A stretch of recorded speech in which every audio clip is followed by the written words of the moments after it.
Hitler actual मायने में शैतान की ही पैदाइश थी, क्योंकि हिटलर जब पैदा नहीं हुआ था तो उसकी माँ अबॉर्ट कराना चाहती थी, अबॉर्शन कराना चाहती थी, ये सच है। और लेकिन उस समय इतना आसान होता नहीं था। और ये चौथी पत्नी थी, हिटलर के फादर ने 4 शादी की थी, तो चौथी या तीसरी पत्नी थी। और जब जब तक उनको समझ में आया कि वो प्रेग्नेंट है और वो डॉक्टर के पास गई अबॉर्शन के लिए, तब तक डॉक्टर ने बोला कि अब अबॉर्शन एक समय तक ही हो पाता है ना, उसके बाद नहीं हो पाता। तो उसके बाद फिर इंसान की जान को खतरा हो जाता है। तो फिर डॉक्टर ने मना कर दिया कि नहीं, अब लेट हो गया, अब अबॉर्शन नहीं हो पाएगा। 4 या 5 साल की उम्र में हिटलर नदी में गिर गया था, पक्का था मर जाएगा। कोई अनजान आदमी उसको बचा के ले आया। और सबसे इंटरेस्टिंग बात है कि हिटलर को हम सेकेंड वर्ल्ड वॉर के कारण जानते हैं। हिटलर फर्स्ट वर्ल्ड वॉर में एक सैनिक था, जर्मनी के लिए लड़ रहा था। और एक ऐसा समय आया था जब वो एक अमेरिकन के बंदूक के नोक पे खड़ा था, और जब उस बंदे ने गोली चलाई तो वो गोली चली नहीं। तो उस अमेरिकन को लगा कि शायद जीसस चाहते हैं कि इस निहत्थे को मैं छोड़ दूँ। वो जीसस को मानने वाले ने इस आदमी को छोड़ दिया। ये हिटलर था जिसको इसने ज़िंदा छोड़ दिया था।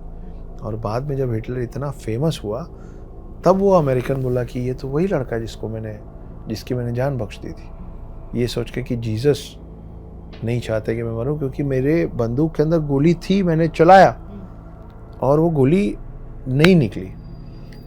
बाद में पता चला, कितना सत्य है इस एक बात पे मुझे नहीं मालूम, लेकिन ये सुनने, बोलने और बताने के लिए बड़ी इंटरेस्टिंग बात है, इसलिए मैं आपके साथ साझा कर रहा हूँ। बारूद में अगर एक बूंद भी मतलब पानी या नमी हो जाए तो फिर वो फायर नहीं होती।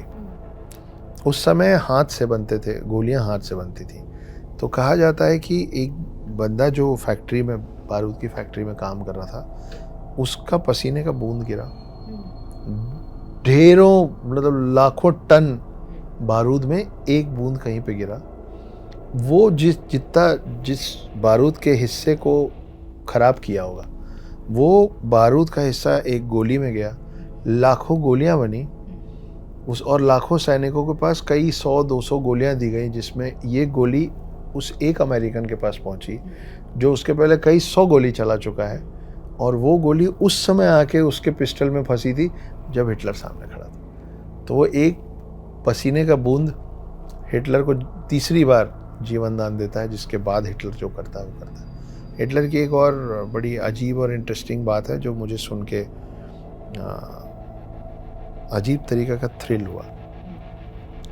हिटलर जब बर्लिन में अपने बंकर में था आखिरी दिनों में, तो उसके सारे लेफ्टिनेंट्स और कर्नल्स उसके पास आए और बोले हम चारों तरफ से घिर गए, एलाइड फोर्सेस ने हमको चारों तरफ से घेर लिया है, कहीं नहीं जा सकते। तो हिटलर मुस्कुरा के बोला था ये तो खुशी की बात है। तो वो लोग बोले मतलब इसमें क्या अच्छा है? तो हिटलर ने बोला था कि अब निशाना नहीं लगाना पड़ेगा, किधर भी गोली चलाओ दुश्मन ही गिरेगा, चलाओ। तो किस विकृत मानसिकता का व्यक्ति रहा है वो। तो ये चंद बातें हैं हिटलर के बारे में। फिर ध्यानचंद वाली बात तो सबको पता ही है कि हिटलर ने उनको ऑफ़र किया था और सुभाष चंद्र बोस हिटलर से मिलने पहुंच गए थे भारत को बचाने के लिए। तो भारत से डायरेक्ट कनेक्शन भी 2 चीज़ों पे तो है ही हिटलर का।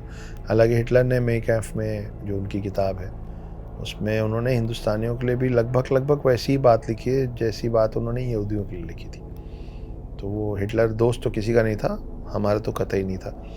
और मैंने अभी ये भी पढ़ा कि हिटलर जिस पहली महिला से प्यार करता था वो खुद एक यहूदी थी, और बाद में उसने जो हॉलोकॉस्ट मचाया है वो तो जब तक पृथ्वी रहेगी तब तक उस पर उसकी बात होती रहेगी।